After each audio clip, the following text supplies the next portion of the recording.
pihak YouTube sedang mempelajari semua bagian-bagian daripada channel teman-teman. Jadi ini butuh proses untuk nanti dioptimasi ke algoritma YouTube. Oke, halo teman-teman, kembali lagi bersama saya di sini dan pada video kali ini kita masih bahas seputar YouTuber pemula. Oke, bagi teman-teman yang sedang berjuang di YouTuber untuk mendapatkan penghasilan di YouTube, tentu saja ini bukan hal yang gampang. Banyak hal yang harus kita lakukan, akan tetapi jika kita sudah mengetahui cara-cara dan langkah-langkahnya, maka semua ini akan menjadi lebih mudah. Dulu juga saya sebelum berhasil monetisasi channelnya, sebelum berhasil dapat gaji dari YouTuber, ya saya juga sama seperti teman-teman. Oke, dan pada video ini saya akan menceritakan pengalaman saya dan juga memberikan solusi dari setiap permasalahan yang teman-teman alami selama ini. Karena ini real yang saya alami. Dan saya di sini seperti jika teman-teman lihat di channel saya ini bukan pembahasan tentang YouTuber semua. Akan tetapi ini lebih fokusnya ke tutorial atau mungkin review atau mungkin pengalaman hidup. Nah, itulah isi-isi daripada channel saya. Jadi teman-teman jangan beranggapan bahwa selama ini saya mengajari teman-teman itu karena saya sudah paham betul tentang YouTuber. Saya juga ya katakanlah masih pemula, masih belajar. Akan tetapi di sini saya akan berbagi pengalaman. Jadi apa yang selama ini saya pernah alami, apa yang pernah saya gagal, itulah yang saya bagikan ke teman-teman supaya teman-teman bisa juga menjadi pertimbangan ke depan. Jadi teman-teman nggak usah meraba-raba kalau misalkan saya lakukan ini salah nggak. Dengan mengikuti pengalaman saya seperti ini, maka teman-teman akan menghindari yang namanya pelanggaran-pelanggaran seperti itu. Oke? Jadi gini teman-teman, setiap orang menjadi YouTuber ya, tentu saja yang diharapkannya yaitu mendapatkan gaji dari YouTube.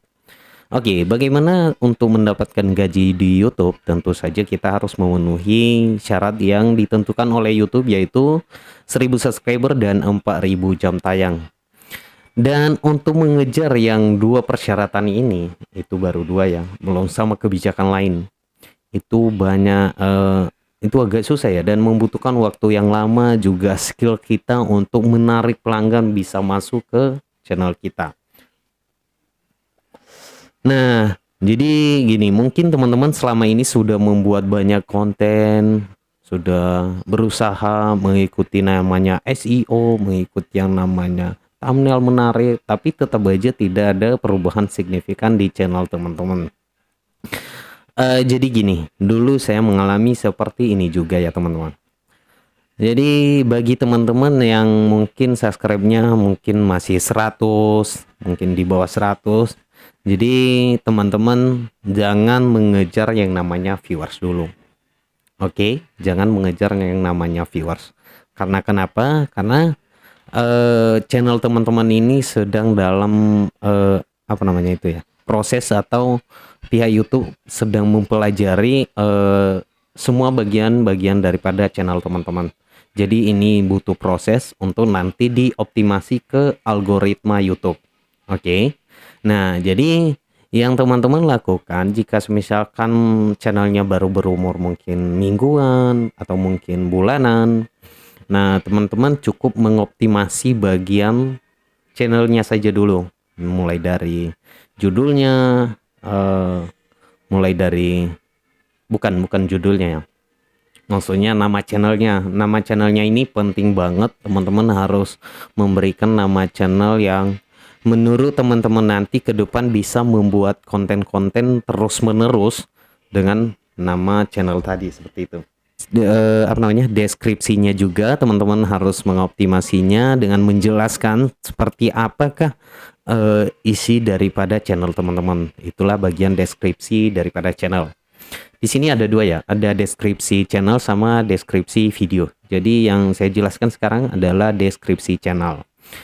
Oke, lanjut. Kemudian teman-teman membuat setiap konten, teman-teman harus memastikan dulu mulai dari pembuatan kontennya. Tentu saja membuat konten itu harus ada tujuannya. Jadi itu cara yang pernah saya lakukan sebelumnya. Jadi ya bisa berupa misalkan tanggapan atau mungkin misalkan review. Jadi intinya setiap video teman-teman itu harus ada tujuannya, harus ada fungsinya. Ya, orang-orang kan mau menonton sesuatu itu karena ada yang dia cari, ada yang dia penasaran. Misalkan cara ganti LCD Oppo. Nah, ketika teman-teman membuat tutorial cara ganti LCD, maka kemungkinan besar semua para penonton yang sedang mencari dengan kata kunci ganti LCD, maka nanti akan diarahkan ke channel teman-teman. Nah, itu cara yang pertama. Oke, dan ini sih tidak terlalu langsung signifikan ya, seperti yang saya jelaskan tadi. Teman-teman harus membutuhkan waktu dulu untuk proses algoritmanya, namun tetap dioptimasi terus teman-teman, seperti itu. Oke, kemudian jika teman-teman baru pemula, teman-teman rajin share linknya ke Facebook atau ke IG atau kemana aja. Kalau nggak usah peduli dulu viewersnya berapa, misalkan hanya puluhan, nggak sampai ratusan, nggak usah peduli, tinggal lanjutin aja, tetap semangat. Pokoknya jangan menjadi patokannya viewersnya kok jadi gini, subscribe-nya kok jadi gini, jam tayangnya kok jadi gini. Jangan dulu, karena seperti yang saya jelaskan tadi, YouTube sedang mempelajari channel teman-teman. Ketika nanti telah menemukan titik daripada arah channel teman-teman, maka otomatis YouTube akan mengoptimasinya ke SEO. Jadi teman-teman, channel teman-teman nanti atau konten-konten teman-teman akan dibagikan ke para penonton yang sering mencari konten yang hampir sama dengan konten teman-teman. Jadi itu cara yang pernah saya lakukan sebelumnya. Oke, dan itu kalau misalkan teman-teman harus mengejar yang namanya video original ya. Memang sih YouTube menginginkan video yang kita buat itu adalah original. Nah, namun terlepas dari itu teman-teman bisa juga mengambil konten orang lain lalu membuat tanggapan. Namun ini beda cerita lagi ya. Ada banyak hal, ada banyak perubahan pengeditan yang harus teman-teman lakukan agar terhindar dari pelanggaran. Nah, jadi sebenarnya jika teman-teman baru pemula, dulu saya seperti ini teman-teman. Awalnya saya melihat dari beberapa tutorial itu, mereka menjelaskan bahwa channel yang cepat berkembang adalah yang fokus dengan satu tema. Lalu saya coba, ternyata tidak ada perubahan selama berbulan-bulan. Akhirnya saya rubah semua konten saya, maksudnya konten kedepannya ya, bukan konten yang sudah saya upload saya rubah, bukan. Tapi saya membuat konten berikutnya, tapi saya melakukan perubahan dengan membuat konten campuran. Jadi saya, apapun yang menurut saya jadi konten, ya saya buatin dan saya masukin ke channel ini. Nah, akhirnya waktu itu ada sekitar berapa ya, sekitar video yang beda itu sekitar 15 video ya. Nah, ternyata dari beberapa video yang saya buat tadi ketemu itu yang viewersnya lebih banyak. Nah, dulu yang saya fokusnya misalkan nih saya fokusnya untuk membahas berita. Nah, ternyata kontennya ini tidak banyak viewersnya. Ketika saya membahas LCD HP, cara ganti LCD HP. Nah, ternyata di sini banyak banget sampai ribuan, puluhan ribu, padahal saya baru YouTuber pemula. Nah, akhirnya saya alihin semua konten berikutnya, saya buat LCD dan tetap mendatangkan viewer. Jadi cara itu lah yang teman-teman harus lakukan, harus mencari cara, mencari tahu bagaimana untuk meningkatkan viewers daripada channel ini.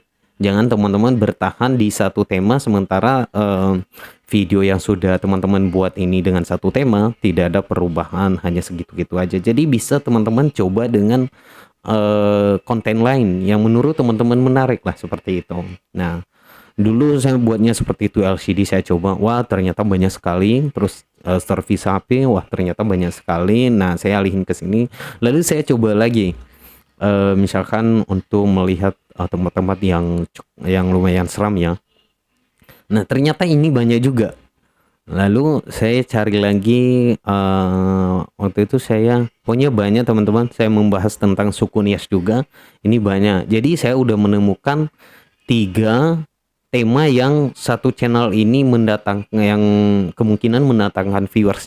Jadi itu cara yang saya lakukan. Akhirnya ketiga tema tadi, yang pertama membahas tentang suku Nias, kemudian untuk ganti LCD HP, dan kemudian untuk service HP, ini memang mendatangkan viewers. Kemudian yang lain, banyak konten-konten lain ini tidak, hanya biasa-biasa saja. Akhirnya saya beralih fokus ke tiga tema tadi, dan itu yang mendatangkan viewers lebih banyak, sehingga jam tayang dan subscribe saya itu nggak sampai 1 tahun akhirnya terpenuhi.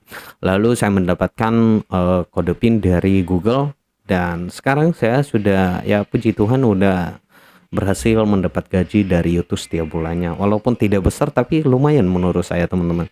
Jadi cara itulah yang teman-teman harus lakukan di setiap channel teman-teman, jangan fokus ke satu tema.